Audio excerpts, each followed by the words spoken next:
नमस्कार, ये आकाशवाणी पटना है। अब आप खालिद रशीद से प्रादेशिक समाचार सुनिए। पहले मुख्य समाचार। प्रधानमंत्री नरेंद्र मोदी ने कहा, विश्व का सबसे बड़ा कोविड टीकाकरण अभियान जल्द शुरू किया जाएगा।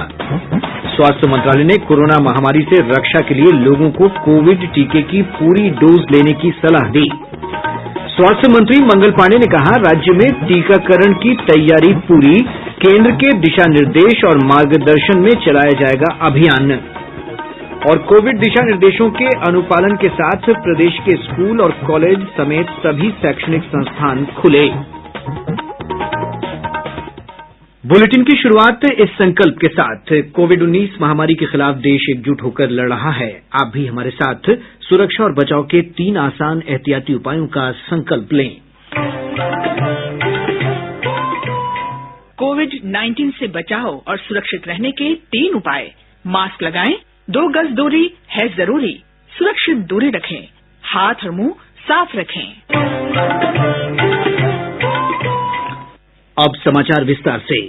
प्रधानमंत्री नरेंद्र मोदी ने कहा है कि गुणवत्ता और विश्वसनीयता ब्रांड इंडिया के आधार स्तंभ होने चाहिए। श्री मोदी ने वीडियो कॉन्फ्रेंस के माध्यम से राष्ट्रीय मापिकी सम्मेलन 2021 के उद्घाटन सत्र को संबोधित करते हुए यह बात कही। भारतीय वैज्ञानिकों और तकनीकी विशेषज्ञों की सफलताओं की सराहना करते हुए श्री मोदी ने विशेष रूप से देश में तैयार किए गए 2 कोरोना टीकों का उल्लेख किया।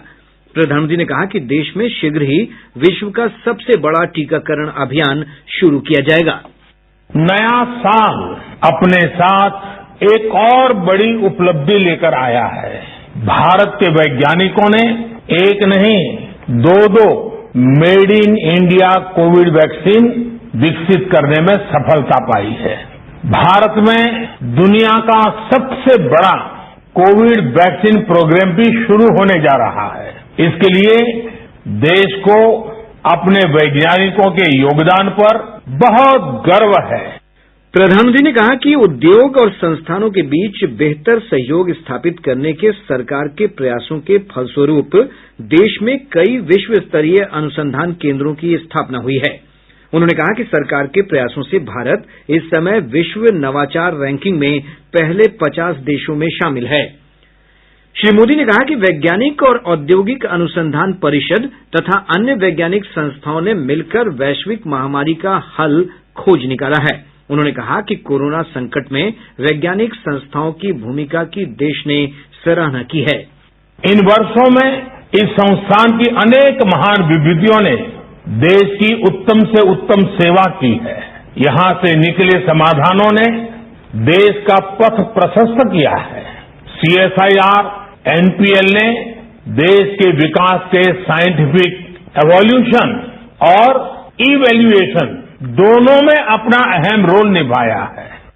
श्री मोदी ने वैज्ञानिक और औद्योगिक अनुसंधान परिषद के वैज्ञानिकों से देश में छात्रों के साथ अपने अनुभव साझा करने को कहा है। उन्होंने कहा कि इससे युवा वैज्ञानिकों की नई पीढ़ी तैयार करने में मदद मिलेगी। मैं चाहूंगा कि CSIR के वैज्ञानिक देश के ज्यादा से ज्यादा स्कूलों के साथ छात्र छात्राओं के साथ संवाद करें, कोरोना काल के अपने अनुभवों को और इस शोध क्षेत्र में किए गए कामों को नई पीढ़ी से साझा करें। इससे आने वाले कल में आपको युवा वैज्ञानिकों की नई पीढ़ी तैयार करने में, उन्हें प्रेरित करने में बड़ी मदद मिलेगी। प्रधानमंत्री ने कहा कि देश को आत्मनिर्भर भारत का लक्ष्य हासिल करने के लिए नए मानक विकसित करने होंगे। उन्होंने कहा कि देश के सामने आज नई चुनौतियां और लक्ष्य हैं। श्री मोदी ने कहा कि देश में क्षमता निर्माण उन मानकों और गुणवत्ता पर निर्धारित होगी जिन्हें हम बनाए रखेंगे। उन्होंने कहा कि देश द्वारा अपनाए गए गुणवत्ता मानक भविष्य में विश्व मंच पर उसकी महत्वपूर्ण भूमिका को तय करेंगे। कोई भी रिसर्च माप और नाप के बिना आगे नहीं बढ़ सकती। यहां तक कि हमें अपनी उपलब्धि भी किसी न किसी पैमाने पर मापनी ही पड़ती है। इसलिए मेट्रोलॉजी मॉडर्निटी की आधारशिला है। जितनी बेहतर आपकी मेथोडोलॉजी होगी, उतनी ही बेहतर मेट्रोलॉजी होगी। और जितनी विश्वसनीय मेट्रोलॉजी जिस देश की होगी उस देश की विश्वसनीयता दुनिया में उतनी ही ज्यादा होगी। मापिकी के महत्व का उल्लेख करते हुए प्रधानमंत्री ने कहा कि इससे दुनिया में हमारे उत्पादों की विश्वसनीयता बढ़ती है। उन्होंने कहा कि जरूरत इस बात की है कि न केवल भारत में निर्मित सामानों की मांग को बढ़ावा दिया जाना चाहिए, बल्कि इसकी स्वीकृति को भी बढ़ावा देने की जरूरत है। चिकित्सा विशेषज्ञों ने देश में आपात उपयोग के लिए कोरोना वायरस से निपटने की 2 वैक्सीन को सरकार की मंजूरी का स्वागत किया है। अखिल भारतीय आयुर्विज्ञान संस्थान नई दिल्ली के निदेशक डॉक्टर रणदीप सिंह गुलेरिया ने स्वदेशी टीका बनाने में भारतीय प्रयोगशालाओं के कार्य की सराहना की है। उन्होंने कहा कि देश में ही अनुसंधान किया गया और यह पूरी तरह भारतीय वैक्सीन है। दिल्ली के सर गंगाराम अस्पताल के doctor lieutenant general Ved Chaturvedi ने कहा कि सरकार द्वारा स्वीकृत कोरोना वैक्सीन पूरी तरह से सुरक्षित है। जहां तक सेफ्टी की बात है, मैं देश को आश्वस्त करना चाहता हूं, जो ट्रायल्स हुए हैं सभी वैक्सीन के, चारों वैक्सीन के, 2 इस कंट्री में नहीं है और 2 हमारे पास हैं। जहां तक सेफ्टी का इश्यू है, देश को घबराना नहीं चाहिए। ये बिल्कुल सेफ वैक्सीन है कि जो ट्रायल्स में इन वैक्सीन को 50% से ज्यादा इफिकेशियस माना गया है। किसी भी वैक्सीन को 50% से ज्यादा इफिकेसी है उस वैक्सीन की, तो उसके लिए हम यूज कर सकते हैं। तो ये तो करीब 60 to 70% इफेक्टिव है।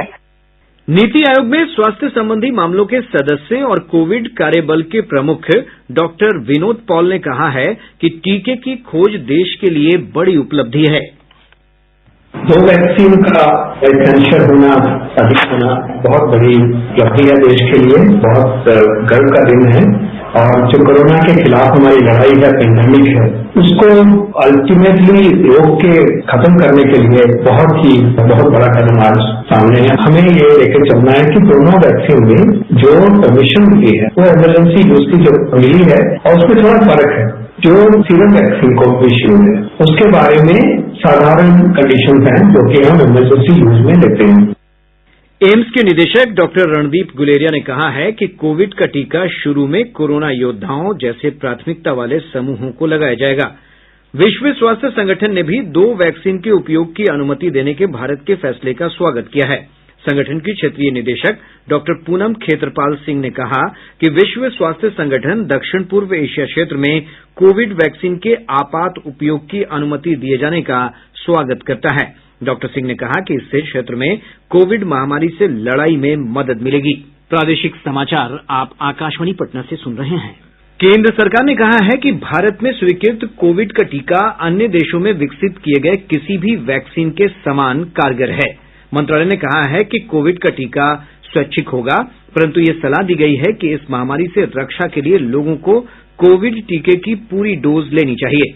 इससे परिवार के सदस्यों, मित्रों, संबंधियों और साथ काम करने वालों को वायरस के संक्रमण से बचाने में मदद मिलेगी।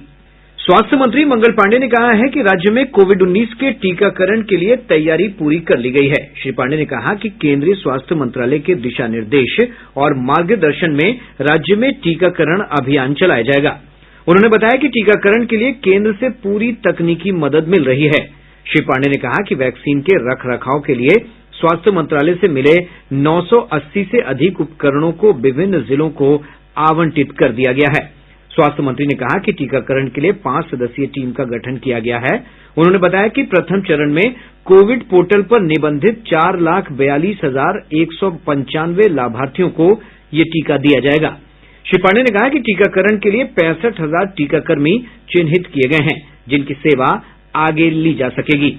उन्होंने कहा कि टीकाकरण के लिए स्थल का निर्धारण चुनाव के लिए तैयार किए गए मतदान केंद्रों के आधार पर किया गया है। राज्य में कोविड दिशा निर्देशों का कड़ाई से अनुपालन के साथ ही आज से सभी शैक्षणिक संस्थान खुल गए। कोरोना महामारी के कारण पिछले साल मार्च से ये संस्थान बंद थे। सभी सरकारी और निजी स्कूलों के साथ उच्च शिक्षण संस्थानों में कोविड के प्रसार को रोकने के लिए निवारक उपाय किए गए हैं। सरकारी स्कूलों में प्रत्येक छात्र को 2 मास्क दिए गए हैं। पहले दिन 9वीं और उससे ऊपर की कक्षाओं के 50% छात्र छात्राएं अपने अपने संस्थानों में उपस्थित हुए। सरकार ने शैक्षिक संस्थानों को छात्रों को अलग अलग बैचों में बुलाने का भी विकल्प प्रदान किया है। प्रधान शिक्षा सचिव संजय कुमार ने शैक्षिक संस्थानों से ऐसे विद्यार्थियों के लिए ऑनलाइन कक्षाओं की व्यवस्था करने को कहा है जो नियमित कक्षाओं में भाग नहीं लेना चाहते हैं। पटना उच्च न्यायालय में कोरोना महामारी शुरू होने के बाद आज पहली बार सामान्य कामकाज शुरू हुआ। हालांकि भौतिक रूप से कामकाज प्रयोग के तौर पर 15 जनवरी तक के लिए शुरू किया गया है। वास्तविक सुनवाई के लिए हर पीठ के समक्ष प्रतिदिन केवल 25 मामले लाए जाएंगे। राज्य में कोविड संक्रमण से स्वस्थ होने वालों की दर लगभग 98% हो गई है। अब तक 2,48,640 मरीज कोरोना से स्वस्थ हो चुके हैं। वर्तमान कोविड-19 के सक्रिय मामलों की संख्या 4,229 है। इधर पिछले 24 घंटों के दौरान कोरोना के 344 नए मामले सामने आए हैं। स्वास्थ्य विभाग के आंकड़ों के अनुसार पटना में सबसे अधिक 143 मामलों की पुष्टि हुई है। मुजफ्फरपुर में 24, गोपालगंज में 19, भोजपुर और सारण में 16-16 तथा वैशाली और गया में 10-10 मामले सामने आए हैं। वहीं प्रदेश के अन्य जिलों से भी पॉजिटिव मामलों की पुष्टि हुई है। मुख्यमंत्री नीतीश कुमार ने राज्य में सुलभ संपर्क के लिए शहरी क्षेत्रों में आवश्यकता अनुसार बाईपास और फ्लाईओवर के निर्माण में तेजी लाने का निर्देश दिया है। श्री कुमार ने सुलभ संपर्कता योजना की समीक्षा बैठक के दौरान कहा कि प्रदेश के सभी 38 जिलों में बाईपास और फ्लाईओवर निर्माण के लिए भूमि अधिग्रहण की प्रक्रिया जारी है। उन्होंने कहा कि शहरों में फ्लाईओवर के निर्माण से यातायात सुगम होगा और लोगों को जाम से भी निजात मिलेगी। बैठक में उप मुख्यमंत्री रेणु देवी और पथ निर्माण मंत्री मंगल पांडेय के साथ अन्य वरिष्ठ अधिकारी उपस्थित थे। पश्चिमी विक्षोभ के सक्रिय होने से राज्य के अधिकांश भागों में पिछले 24 घंटों के दौरान आकाश में बादल छाये रहे, जिससे न्यूनतम तापमान में 2 से 4 डिग्री सेल्सियस की वृद्धि दर्ज की गई है। मौसम विज्ञान केंद्र पटना के वैज्ञानिक शत्रुघ्न कुमार मंडल ने बताया कि अगले 24 घंटों के दौरान प्रदेश के मौसम में कोई विशेष परिवर्तन की संभावना नहीं है। आज के मौसमी विश्लेषण के अनुसार जहां एक ओर राजस्थान एवं आसपास समुद्र तल से 1.5 किलोमीटर ऊपर एक चक्रवाती परिसंचरण का क्षेत्र बना हुआ है, तो दूसरी ओर बंगाल की खाड़ी एवं झारखंड के ऊपर एक प्रति चक्रवात का क्षेत्र बना हुआ है, जो बिहार के दक्षिण भाग में आर्द्रता वाहक का काम कर रहा है, जिसके परिणाम स्वरूप आकाश मुख्यतः मेघों से आच्छादित रहेंगे तथा राज्य के 1 या 2 स्थानों पर हल्के कोहरे देखने की संभावना है और 2 दिन बाद रात के तापमान में 2 से 3 डिग्री सेल्सियस की गिरावट देखने को मिल सकती है। भारतीय जनता पार्टी ने प्रतिपक्ष के नेता तेजस्वी यादव पर प्रदेश की जनता को अपमानित करने का आरोप लगाया है। पार्टी के प्रदेश प्रवक्ता अरविंद कुमार सिंह ने कहा है कि चुनाव में हार से बौखलाए तेजस्वी यादव बार बार राज्य की जनता के खिलाफ गलत बयानबाजी कर रहे हैं। श्री सिंह ने कहा कि ऐसे बयानों से तेजस्वी यादव की राजनीतिक साख और कमजोर हो रही है। ब्रेल लिपि के आविष्कारक लुई ब्रेल को आज उनकी जयंती पर कृतज्ञता के साथ याद किया गया। दृष्टिबाधित लोगों के लिए ब्रेल लिपि अत्यंत महत्वपूर्ण है। उनका जन्म 4 जनवरी 1809 को उत्तरी फ्रांस के कूप्रे शहर में हुआ था।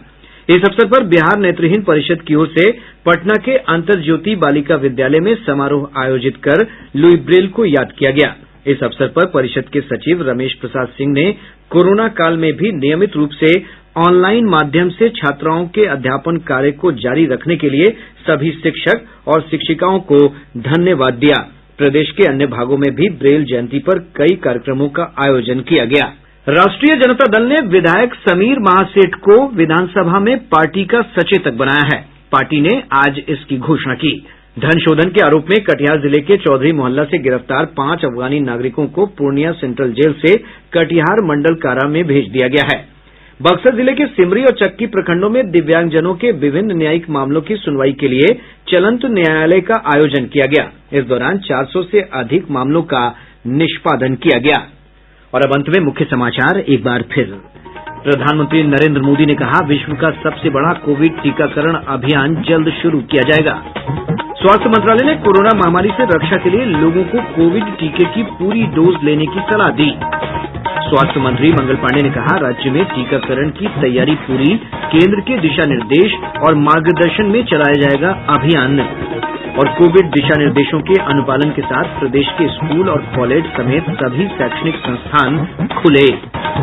इसके साथ ही आकाशवाणी पटना से प्रसारित प्रादेशिक समाचार का ये अंक समाप्त हुआ। कोविड-19 से बचाव और सुरक्षित रहने के 3 उपाय।